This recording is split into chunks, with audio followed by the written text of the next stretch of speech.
Swerte nga baha man di samon, makapuso bangod sa malaing nga panahon. Trabaho sa government offices, sa klase, in all levels sa Bacolod City, suspendido man. Para sa pinakauling update sa epekto sang pag-inulan, makaupo natin live si Eileen Pedreso gikan sa Barangay Singkang Airport. Lynn, anong latest dira? Good morning.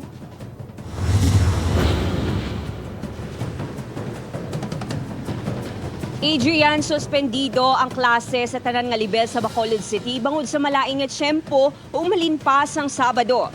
Pila sa mga bulituan sa syudad ang preparado na kuntani sa pagbukas ng klase karon nga adlaw. Apang bangod sa pagbaha dala sang makusog nga ulan, ginpakamaayos ang DepEd nga irekomenda sa LGU ang pagpaiway sa pagbukas ng klase. Wala man sang trabaho ang opisina sang gobyerno sa syudad. Sa pinakauling nga report sa CDRRMO, hindi magnubo sa pulo ka barangay sa syudad ang apektado sang pagbaha. Mas sobra 6,000 naman ka individual ang ginpang-evacuate. Kag nagapadayon pa ang rescue operations sa LGU kag Bureau of Fire Protection tub-tub sa karon.